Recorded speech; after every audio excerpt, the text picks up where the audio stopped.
आज प्रेम माधुरी भारतेंदु हरिश्चंद्र का लिखा हुआ जो उनका पहला क्लास 9th में है, ये बहुत इम्पोर्टेंट प्रकरण है।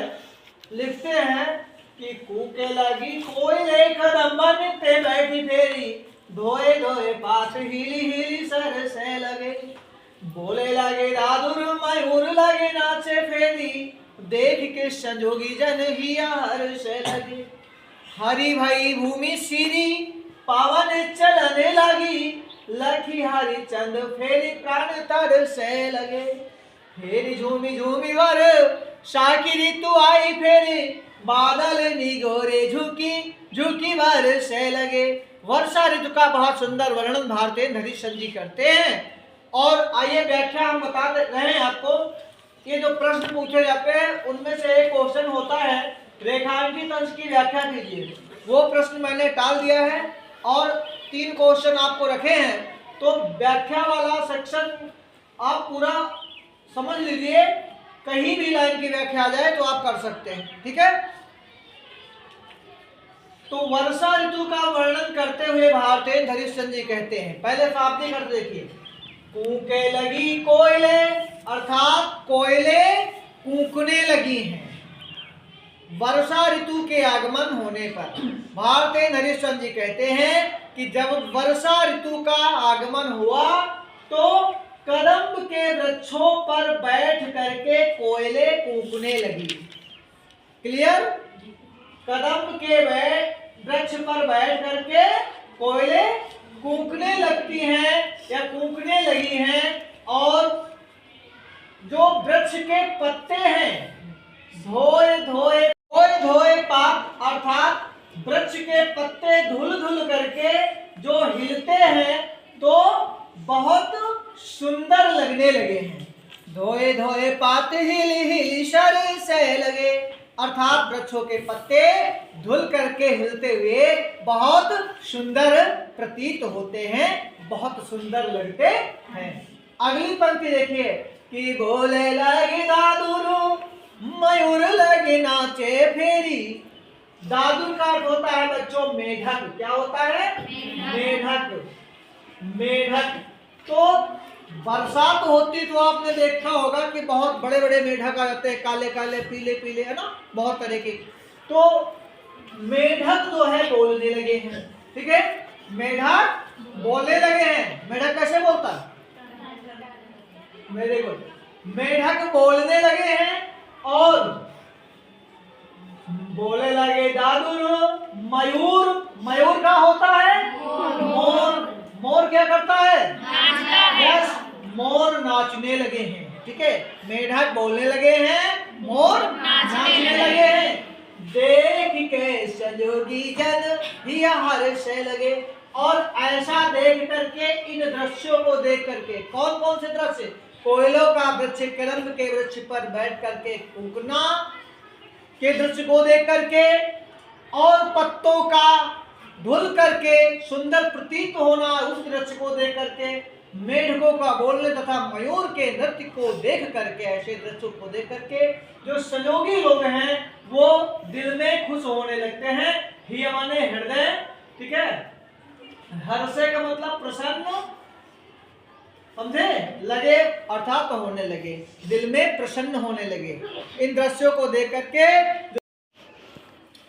तो इन दृश्यों को देख करके सभी प्रसन्न होने लगे। जो संजोगी लोग हैं वो प्रसन्न होने लगते हैं। समझ में आ रहा? आइए अगला देखिए कि फेरी झूमी झूमी पर हरि भई भूमि श्री पवन चलन लागी। हरी भरी अर्थात पृथ्वी हरी भरी हो जाती है जब बारिश का मौसम होता है बच्चों।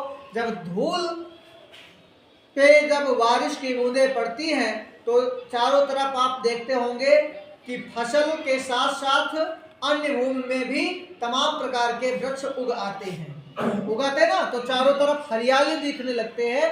तो वही कवि हरिश्चंद्र जी कहते हैं कि हरि भाई भूमि सिरी पवन चलने लगी, लगी हरि चंद फेरी प्राण तर से लगे।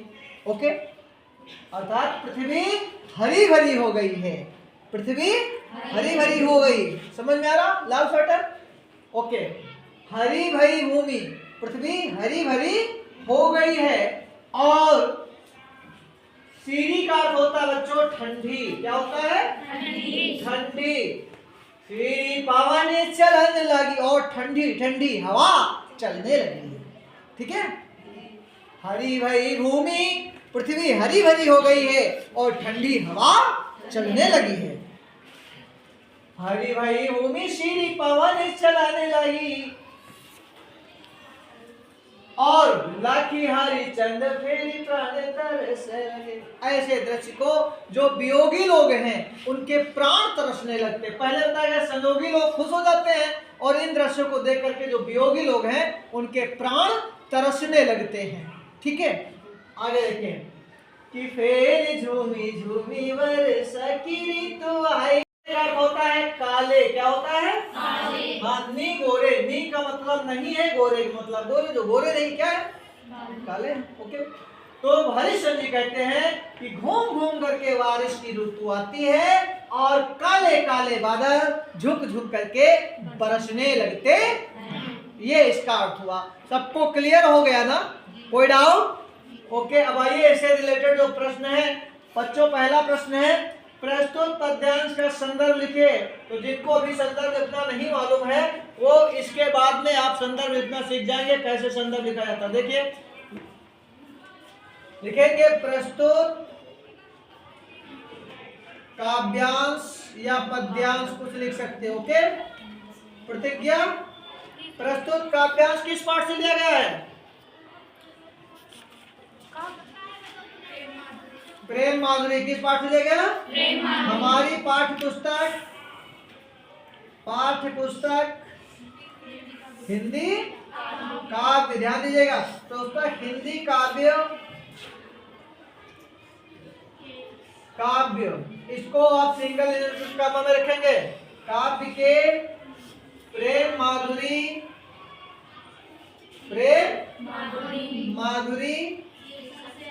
ठीक है, इसको भी कामा में सिंगल शीर्षक से संकलित है। ओके, शीर्षक से संकलित है जिसके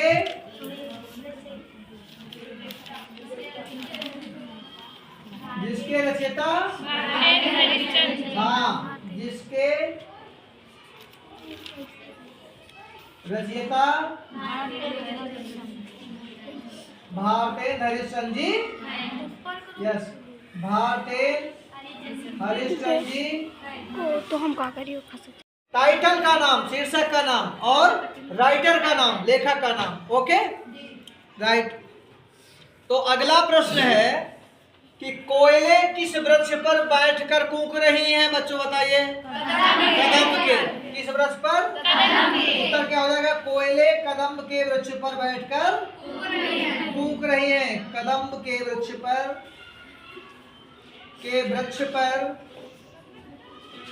बैठकर कूक रही हैं। ठीक है, तो इस तरह से आप लिख देंगे। तीसरा प्रश्न है उपरोक्त पद्यांश में किस ऋतु के सौंदर्य का वर्णन किया गया है? वर्षा ऋतु का। तो आप आंसर इसका क्या लिखेंगे? उपरोक्त पद्यांश में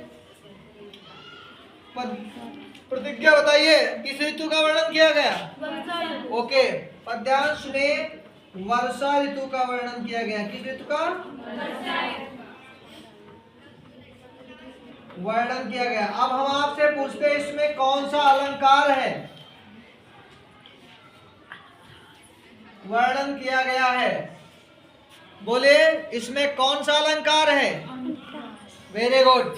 अलंकार बच्चों, इसमें अलंकार देखिए कहां कहां पे है?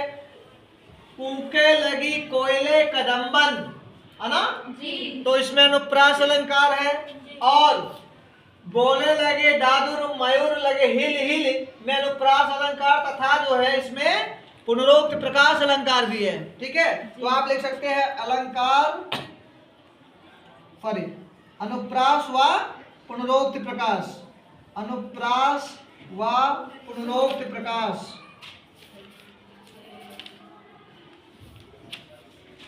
देखा अलंकार इसमें अनुप्रास व पुनरोक्त प्रकाश अलंकार है।